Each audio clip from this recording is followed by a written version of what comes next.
नमस्कार दर्शक बंधुओं। जो भी भक्त श्रद्धा, विश्वास और शांत मन से सूर्य भगवान की यह पावन कथा सुनता है, उसके जीवन का अंधकार धीरे धीरे समाप्त होने लगता है। रोग, भय, दुख, असफलता और मानसिक पीड़ा सब सूर्य भगवान की कृपा से दूर होने लगते हैं। सूर्य केवल प्रकाश देने वाले देवता नहीं हैं, वे जीवन की ऊर्जा हैं, आत्मबल हैं, सत्य हैं और कर्म की प्रेरणा है। वे हर दिन हमें याद दिलाते हैं कि अंधकार चाहे कितना भी गहरा क्यों न हो, प्रकाश एक किरण से भी फैल सकता है। आज हम आपको एक ऐसी कथा सुनाने जा रहे हैं जो केवल एक कहानी नहीं, बल्कि भक्ति की शक्ति का जीवंत अनुभव है। यह कथा एक ऐसे राजकुमार की है जिसने अहंकार में सब कुछ खो दिया और फिर सूर्य भगवान की कृपा से अपना जीवन वापस पाया। बहुत समय पहले भारतवर्ष में एक विशाल और समृद्ध राज्य हुआ करता था। उस राज्य के राजा थे महाराज आदित्य सेन। महाराज आदित्य सेन न्यायप्रिय, दयालु और धर्म का पालन करने वाले शासक थे। उनकी प्रजा उन्हें पिता समान मानती थी। राज्य में अन्न की कोई कमी नहीं थी। व्यापार फल फूल रहा था। हर घर में खुशहाली थी। लोग कहते थे, ऐसा राजा हर युग में नहीं जन्म लेता। लेकिन इस सुख समृद्धि के पीछे एक ऐसा दर्द छिपा था जो किसी को दिखाई नहीं देता था। राजा का इकलौता पुत्र राजकुमार विक्रम बचपन से ही जिद्दी था, गुस्सैल था और अपनी बात मनवाने के लिए किसी भी हद तक चला जाता था। जब वह छोटा था, तब उसकी जिद को बचपना समझकर सब हंस देते थे। लेकिन जैसे जैसे वह बड़ा हुआ, उसकी जिद अहंकार में बदलने लगी। उसे अपनी शक्ति का घमंड होने लगा। उसे लगा कि वह राजा का पुत्र है, इसलिए उससे बड़ा कोई नहीं। वह सैनिकों को आदेश देता, सेवकों को डांटता और गरीबों को अपमानित करता। गुरु उसे शिक्षा देने की कोशिश करते, लेकिन वह उनकी बातों को हल्के में लेता। एक दिन उसके गुरु ने कहा था, पुत्र, शक्ति का उपयोग रक्षा के लिए होता है, अत्याचार के लिए नहीं। राजकुमार ने हंसकर कहा, गुरुदेव, शक्ति उसी की होती है जो उसे इस्तेमाल करना जानता है। धीरे धीरे उसका स्वभाव कठोर होता गया। वह शिकार के नाम पर निर्दोष पशुओं को मारता, गरीब किसानों की मेहनत का मजाक उड़ाता और सैनिकों को आदेश देता कि जो उसके सामने झुके नहीं, उसे दंड दिया जाए। राजा आदित्यसेन यह सब देखते थे, लेकिन पिता का हृदय कठोर नहीं हो पाता था। वे सोचते, समय के साथ समझ आ जाएगी। रानी हर रात सूर्य भगवान के सामने दीप जलाकर प्रार्थना करती, हे प्रभु, मेरे पुत्र को सद्बुद्धि दीजिए। लेकिन समय बीतता गया और राजकुमार का अहंकार बढ़ता गया। एक दिन राज दरबार में एक वृद्ध किसान न्याय की गुहार लेकर आया। उसने कहा, महाराज, राजकुमार ने मेरी फसल को घोड़ों से कुचलवा दिया। राजा का सिर शर्म से झुक गया। उन्होंने राजकुमार को बुलाया, लेकिन राजकुमार ने हंसते हुए कहा, एक किसान की फसल के लिए मैं क्यों सोचूं? मैं इस राज्य का भविष्य हूं। उस दिन राजा की आंखों में आंसू आ गए। उन्होंने महसूस किया, समस्या अब गंभीर हो चुकी है और शायद केवल समझाने से हल नहीं होगी।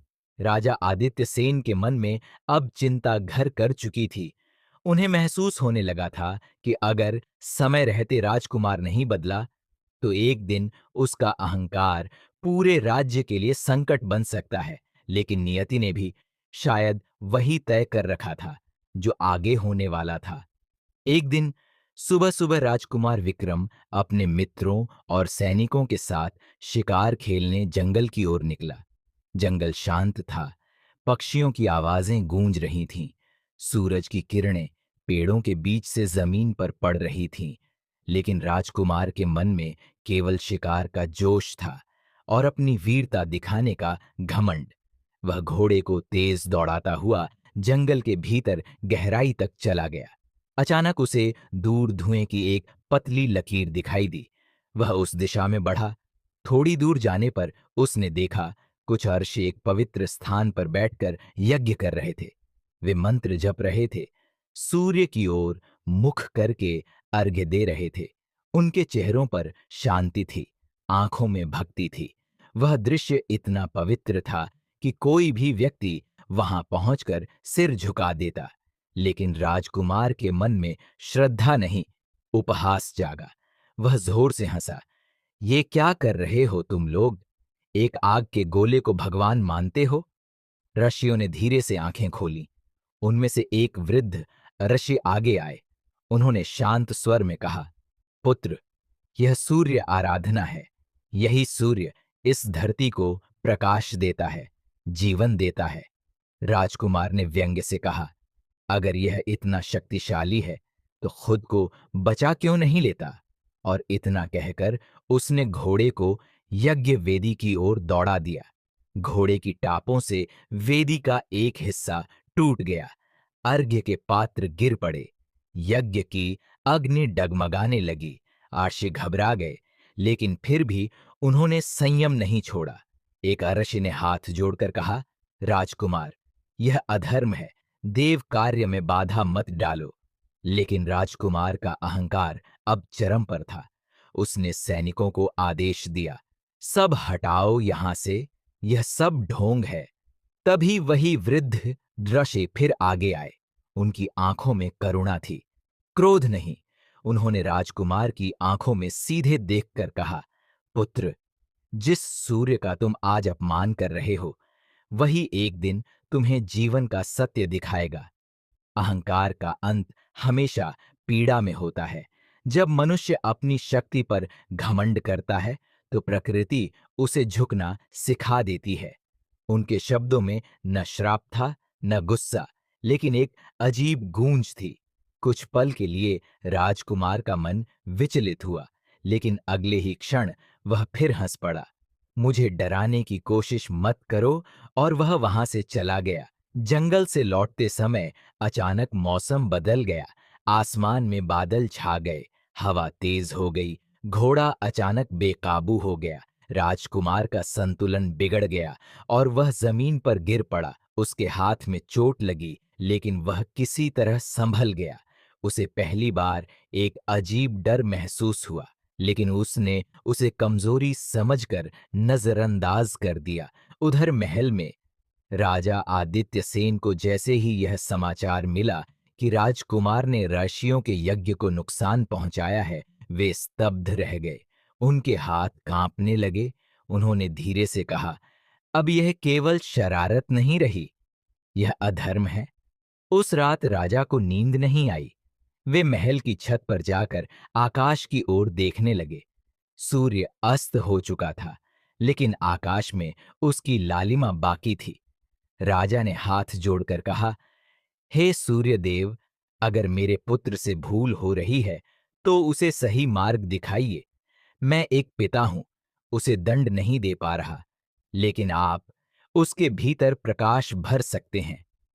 उसी रात राजमहल के द्वार पर एक संत का आगमन हुआ। उनके चेहरे पर तेज था, आंखों में गहरी शांति। प्रहरी उन्हें अंदर लेकर आए।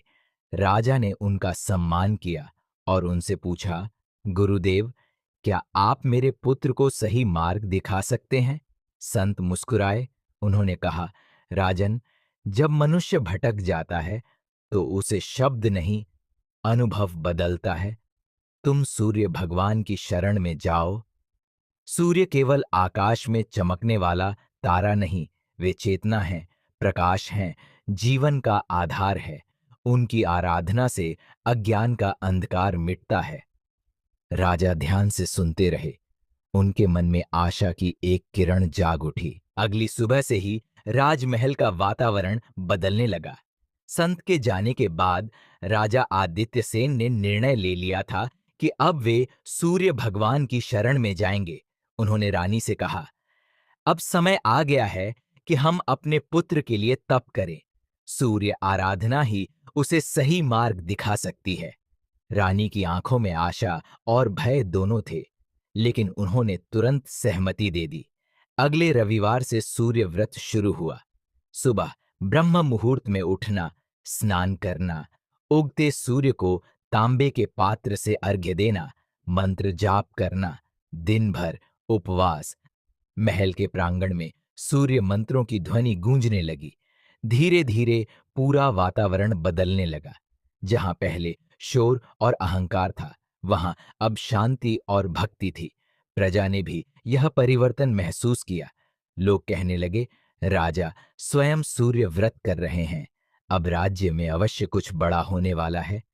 लेकिन उसी समय राजकुमार विक्रम के जीवन में अजीब घटनाएं शुरू हो गईं।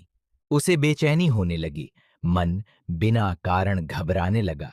रात को नींद नहीं आती।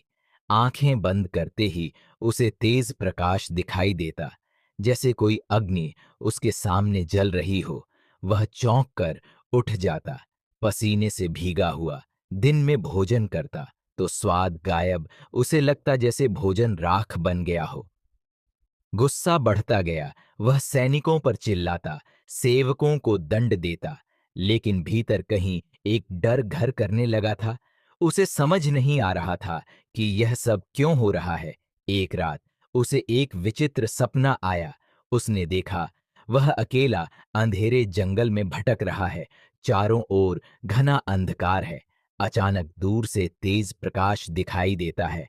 वह प्रकाश धीरे धीरे उसकी ओर बढ़ता है, जैसे सूर्य स्वयं उसके सामने आ रहा हो। उस प्रकाश से आंखें चौंधिया जाती हैं और एक आवाज गूंजती है, अहंकार मनुष्य को अंधा कर देता है। राजकुमार घबराकर जाग उठा। उसका दिल तेजी से धड़क रहा था। पहली बार उसे अपनी शक्ति नहीं, अपनी कमजोरी महसूस हुई। लेकिन सुबह होते ही उसने फिर वही कठोर चेहरा पहन लिया।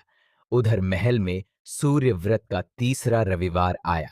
राजा और रानी अब और कठोर नियमों का पालन करने लगे थे। वे बिना अन्न ग्रहण किए दिन भर केवल फल और जल पर रहते, सूर्य मंत्रों का जाप करते। संत ने उन्हें एक विशेष मंत्र भी दिया था, जिसे वे हर दिन एक निश्चित समय पर दोहराते। धीरे धीरे पूरे महल में एक अदृश्य ऊर्जा महसूस होने लगी, जैसे कोई दिव्य शक्ति वहां उपस्थित हो। लेकिन यह ऊर्जा राजकुमार को असहज कर रही थी। वह उस स्थान के पास जाते ही बेचैन हो जाता। उसका मन चिड़चिड़ा हो जाता। वह गुस्से में महल छोड़कर बाहर चला जाता। एक दिन वह अकेला घोड़े पर बैठकर जंगल की ओर निकल गया, बिना किसी सैनिक के, बिना किसी योजना के, बस मन की बेचैनी से भागने के लिए। जंगल में पहुंचते पहुंचते सूरज सिर पर आ चुका था। गर्मी बढ़ गई थी। घोड़ा थक गया। राजकुमार भी थक चुका था। उसने पानी ढूंढने की कोशिश की, लेकिन आसपास कोई नदी, कोई तालाब नहीं। प्यास बढ़ती गई, गला सूख गया, शरीर कमजोर होने लगा और आखिरकार वह एक पेड़ के नीचे गिर पड़ा। उसकी आंखों के सामने अंधेरा छाने लगा। उसे पहली बार लगा, मैं असहाय हूं। मेरी शक्ति, मेरा घमंड कुछ काम नहीं आ रहा। उसी समय उसे हल्की सी घंटी की आवाज सुनाई दी, जैसे कोई पूजा कर रहा हो। उसने आंखें खोलने की कोशिश की और दूर उसे एक छोटा सा झोपड़ा दिखाई दिया। राजकुमार की आंखें आधी खुली थीं, शरीर कमजोर, गला सूखा, मन भय से भरा। वह किसी तरह उठकर उस झोपड़ी की ओर बढ़ा। हर कदम भारी लग रहा था, जैसे शरीर में अब शक्ति ही नहीं बची। जैसे ही वह झोपड़ी के पास पहुंचा, उसने देखा एक बूढ़ी स्त्री मिट्टी के छोटे से आंगन में खड़ी, सूर्य की ओर मुंह करके जल अर्पित कर रही थी। उसके कपड़े फटे हुए थे, बाल सफेद, हाथ कांप रहे थे, लेकिन चेहरे पर एक अद्भुत शांति थी। आंखों में विश्वास था। वह धीमे स्वर में कह रही थी, हे सूर्य देव, आप ही मेरे जीवन का सहारा हो। आपके बिना मेरा कोई नहीं। राजकुमार वहीं खड़ा रह गया। उसने जीवन में पहली बार इतनी सच्ची भक्ति देखी थी। वह धीरे से बोला, माता, मुझे पानी चाहिए। बुढ़िया मुड़ी। उसने राजकुमार को देखा। उसकी हालत देखकर तुरंत भीतर गई। एक मिट्टी के घड़े से पानी लाकर उसे दिया। राजकुमार ने पानी पिया, जैसे जीवन वापस आ गया। कुछ देर बाद उसने पूछा, माता, तुम इतनी गरीब होकर भी इतनी शांत कैसे हो? बुढ़िया मुस्कुराई। उसकी मुस्कान में दर्द भी था और विश्वास भी। उसने कहा, बेटा, गरीब तो शरीर होता है, मन गरीब नहीं होना चाहिए। जब मन में विश्वास हो तो आदमी कभी अकेला नहीं होता। राजकुमार चुप रहा। उसके पास कोई जवाब नहीं था। बुढ़िया ने आगे कहा, मैंने अपने पति को खो दिया, अपना बेटा भी खो दिया, घर भी छिन गया, लेकिन सूर्य भगवान ने मुझे जीने की शक्ति दी। हर सुबह जब मैं उन्हें प्रणाम करती हूं, मुझे लगता है मैं अकेली नहीं हूं। राजकुमार की आंखें भर आईं। उसने जीवन में पहली बार किसी की पीड़ा महसूस की। उसे याद आया उसने कितने गरीबों का मजाक उड़ाया था, कितनों की मेहनत को कुचला था। बुढ़िया ने उसकी ओर देखा। तुम कौन हो बेटा? राजकुमार कुछ पल चुप रहा, फिर धीरे से बोला, मैं एक पापी हूं जिसने अहंकार में दूसरों को दुख दिया। आज पहली बार समझ आया, शक्ति सब कुछ नहीं होती। बुढ़िया ने उसका सिर सहलाया। गलती हर इंसान से होती है बेटा, लेकिन जो गलती समझ ले वही सच्चा इंसान होता है। सूर्य भगवान सबको मौका देते हैं। अगर मन से पुकारो तो रास्ता मिल ही जाता है। ये शब्द राजकुमार के हृदय को भीतर तक चीर गए। उसका घमंड, उसकी कठोरता, सब टूटने लगा। उसकी आंखों से आंसू बहने लगे। वह वहीं जमीन पर बैठ गया। माता, क्या सूर्य भगवान मेरे जैसे पापी को भी स्वीकार करेंगे? बुढ़िया ने मुस्कुराकर कहा, सूर्य तो सब पर समान रूप से प्रकाश देते हैं बेटा। उन्हें यह नहीं दिखता कौन राजा है, कौन गरीब। उन्हें केवल यह दिखता है किसका मन सच्चा है। उस क्षण राजकुमार के भीतर कुछ बदल गया, जैसे किसी ने उसके हृदय का अंधेरा साफ कर दिया हो, जैसे पहली बार उसे प्रकाश दिखाई दिया हो। वह उठा, आकाश की ओर देखा। सूर्य अस्त होने वाला था। लालिमा फैल रही थी। राजकुमार ने हाथ जोड़ दिए। उसके जीवन का यह पहला प्रणाम था। उसने धीमे स्वर में कहा, हे सूर्यदेव, मैंने आपको नहीं पहचाना। मैंने अहंकार में आपका अपमान किया, लेकिन आज मैं आपके सामने झुकता हूं। मुझे सही मार्ग दिखाइए। हवा धीरे धीरे चलने लगी। पेड़ों की पत्तियां हिलने लगीं, जैसे प्रकृति ने उसकी प्रार्थना सुन ली हो। बुढ़िया ने मुस्कुराकर कहा, अब तुम्हारा जीवन बदलेगा बेटा। सच्ची प्रार्थना कभी व्यर्थ नहीं जाती। राजकुमार ने उसके चरण छुए और महल की ओर चल पड़ा। लेकिन अब वह वही व्यक्ति नहीं था। उसकी चाल में घमंड नहीं, विनम्रता थी। उसकी आंखों में क्रोध नहीं, पश्चाताप था, और मन में एक नई शुरुआत का संकल्प। राजकुमार धीरे धीरे महल की ओर लौट रहा था, लेकिन आज उसका मन शांत था। अहंकार टूट चुका था और भीतर एक अजीब सी विनम्रता जन्म ले चुकी थी। जैसे जैसे वह महल के पास पहुंचा, उसे मंत्रों की ध्वनि सुनाई देने लगी। पूरा राजमहल सूर्य यज्ञ की तैयारी में डूबा हुआ था। आज सूर्य व्रत का अंतिम दिन था। राजा और रानी कई दिनों से कठोर तप कर रहे थे। उनके चेहरे थकान से भरे थे, लेकिन आंखों में विश्वास था। यज्ञ मंडप में अग्नि प्रज्वलित थी। मंत्रों की ध्वनि पूरे वातावरण में गूंज रही थी। राजकुमार दूर खड़ा सब देख रहा था। उसके कदम आगे बढ़ने से डर रहे थे। उसे लग रहा था, क्या उसके जैसे पापी को इस पवित्र स्थान पर आने का अधिकार है? लेकिन उसी क्षण रानी की नजर उस पर पड़ी। वह दौड़ती हुई आई और उसे गले लगा लिया। विक्रम, मेरे पुत्र। उनकी आंखों से आंसू बह रहे थे। राजा भी पास आए। उन्होंने राजकुमार की आंखों में देखा। आज वहां अहंकार नहीं था, पछतावा था। राजकुमार घुटनों के बल बैठ गया। पिताजी, मुझे क्षमा कर दीजिए। मैंने आपके धर्म, आपकी शिक्षा, सबका अपमान किया। राजा ने उसे उठाया और सीने से लगा लिया। पुत्र, गलती स्वीकार करने वाला ही सच्चा वीर होता है। उसी समय संत की आवाज गूंजी, राजन, समय आ गया है। यज्ञ की अंतिम आहुति का समय था।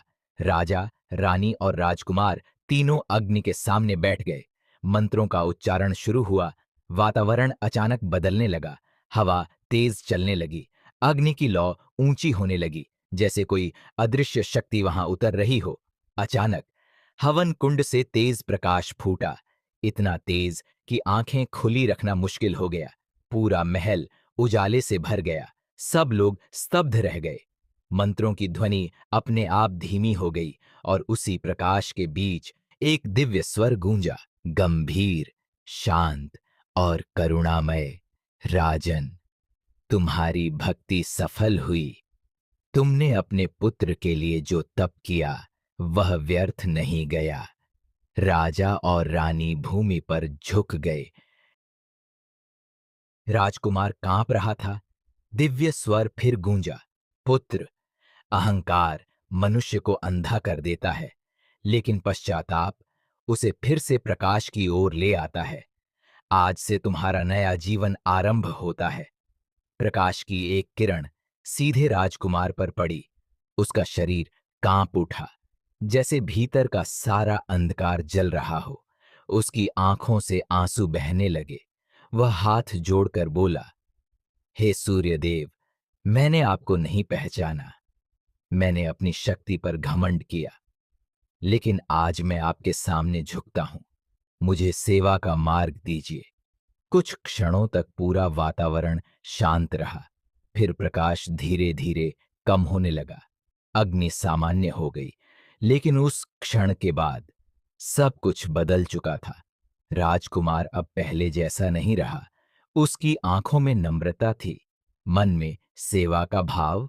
उसने उसी दिन प्रण लिया, मैं अब अपनी शक्ति का उपयोग लोगों की रक्षा के लिए करूंगा। समय बीतने लगा। राजकुमार ने अपने जीवन को पूरी तरह बदल दिया। वह गरीबों की सहायता करने लगा, रोगियों की सेवा करने लगा, संतों का सम्मान करने लगा।